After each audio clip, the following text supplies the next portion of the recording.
Hello everyone, my name is Ahmed Mahmoud and this is my presentation. It's called Where is the Source Points?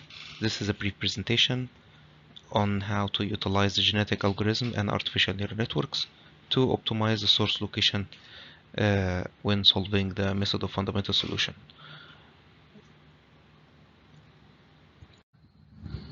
In this presentation, we will have a small introduction for the method of fundamental solution and what is the effective condition number and the terms genetic algorithm and artificial neural networks, and then we are going to present the framework for a preprocessor and postprocessor when solving using the method of fundamental solution, and then there is the problem statement with the source point location in the method of fundamental solution, and then we're gonna showcase how we utilize the genetic algorithm combined with the effective condition number to optimize the source location for the preprocessor. And then we have two types of artificial neural network to optimize the source location in the post processor. These are supervised and unsupervised schemes for this solution. And then we have a conclusion, and we will showcase some of the challenges we faced during this work. As we can see, the method of fundamental solution is a numerical method that simulates a problem with a virtual problem. This problem is represented using a series of boundary points and then a number of source points located around the problem.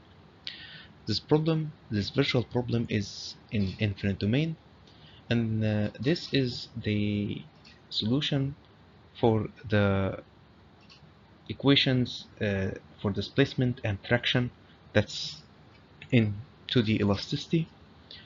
So we have here a summation for the influence between a boundary point and a source point, and then multiplied by an intensity value for this source point.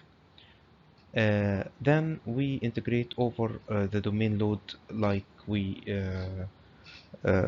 do in other methods. This thing is done for the displacement and the traction.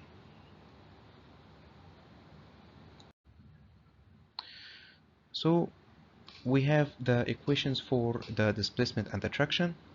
In our presentation, we are going to take this equation and try to substitute the vector phi from one equation into the other. That's how we eliminate the intensity value phi from the equation. So eventually we will reach the state that we have traction matrix, displacement, and then displacement values, and then traction values. So after we organize everything and we multiply the traction values by the length between or at the boundary points, we will have a force, and then we will have a matrix that's like a stiffness matrix, and then we will have a displacement vector.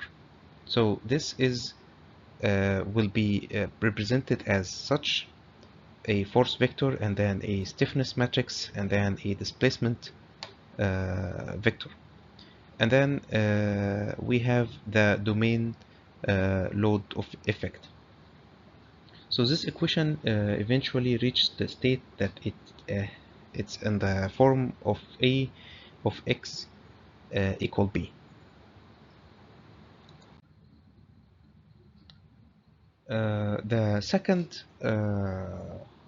thing in our introduction is the effective condition number. The effective condition number is defines the relation or gives a indication of the relation between the the known and unknown values of x and b and the matrix A. So to evaluate this effective condition number, we need to calculate the singular value decomposition for A, for the matrix A, and then we select the smallest singular value, and then we find the determinant for the vectors x and b. And this is the relation between the effective condition number and the relative error for this bar problem. This is a problem that's fixed from one side and applied one unit of displacement on the other side, and then we evaluate the stresses at both ends. So this is a well-defined problem, and we know the exact solution for it. That's why we can find the relative error between the exact solution and the solution for different source point locations.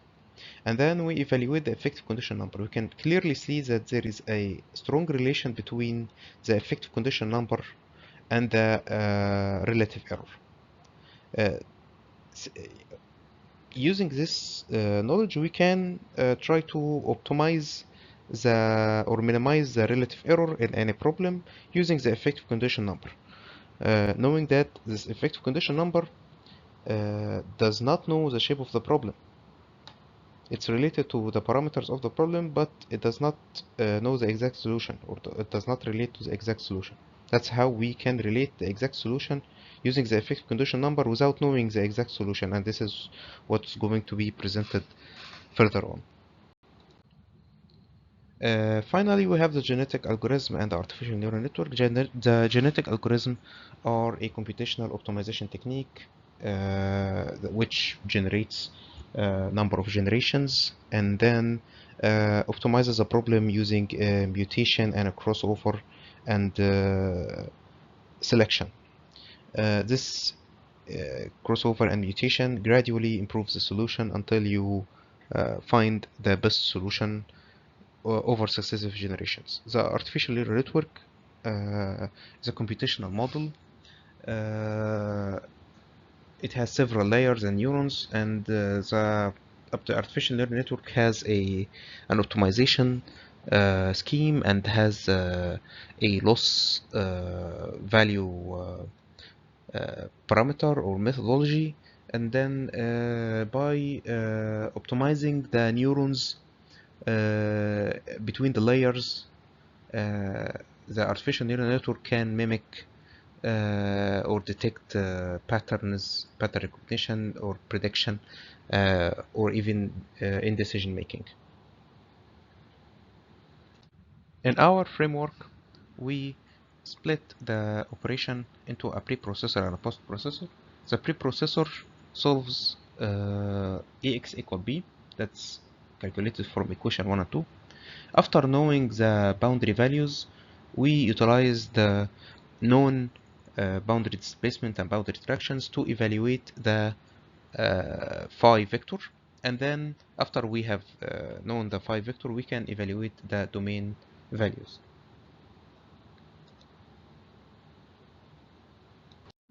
So the problem with the source location appears in two parts. The first part, when evaluating or formulating the Ax equal b, the first equation, we need to evaluate the U asterisk and T asterisk matrices.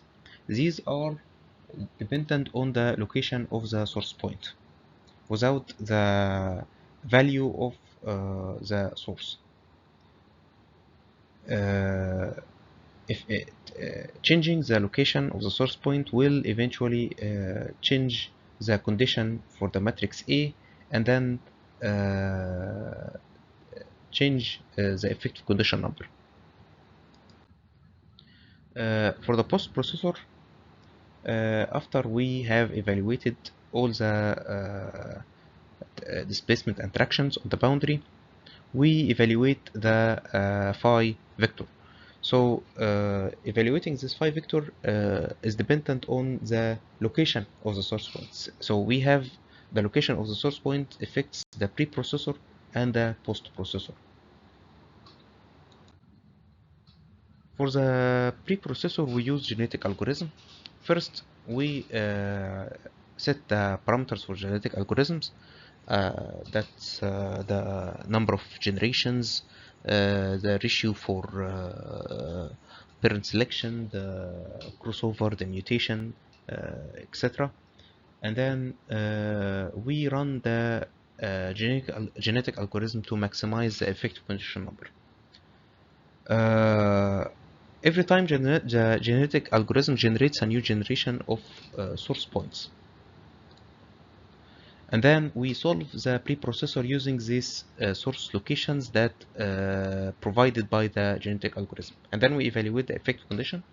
If the effective condition number is not the maximum, we generate another generation of the for the genetic algorithm. If it is the maximum, then we stop. This is a simple scheme for how the genetic algorithm using the condition number works. For the post-processor, we first utilize a supervised artificial neural network. To do this, we need to generate a large amount of random source locations and then run the post-processor and evaluate the boundary values. Compare these boundary values with the boundary values resulted from the preprocessor, which we know are the true values, and then store this dataset into two columns. The first column is the locations of the source points. The second column is the error for these locations. And then we train this artificial neural network using this key. And then for the testing or for the evaluation of a minimum or a best source location point, we assign an error value of 0 to the artificial neural network, and then the artificial neural network will now generate an optimal location for the source points. We can then test this optimal location to check that the error is near the assigned value of 0. This is the learning curve for the supervised artificial neural network. The one on the right is the one with no normalization. The one on the left is the one with normalization. So we can see that normalization of the data actually smoothens out and makes the training process more steady. The final approach is to utilize an unsupervised approach. In this approach, we utilize the optimization scheme for the artificial neural network itself. So we have a forward pass and a backward pass in any artificial neural network. The forward pass is to assign the weights and biases for all the neurons, and then to evaluate a loss value. The backward pass is to evaluate the gradient of this loss with all the parameters inside the network, and then for another step we apply a small value or a small learning rate in the direction of this gradient that we calculated from the loss.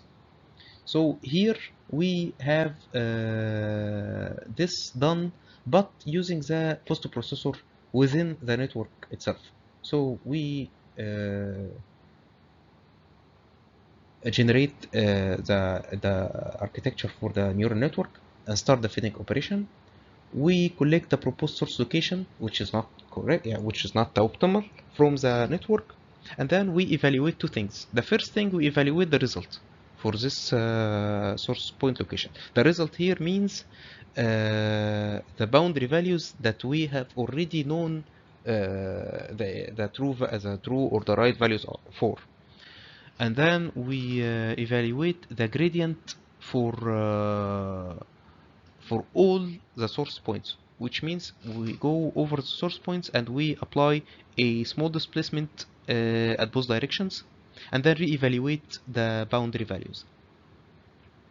So here we calculate the loss function between the evaluated result values from this source location proposal by the network and the true values from the preprocessor. And then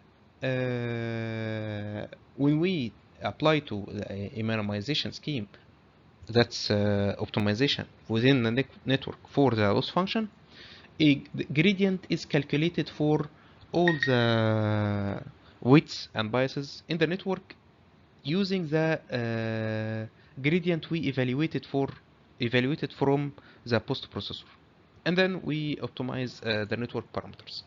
This is done until we reach a minimum loss function. In this case, we already have reached the best source location without any starting contribution from our side. The network on its own reached this solution. So this is the learning curve or the loss function curve for this methodology.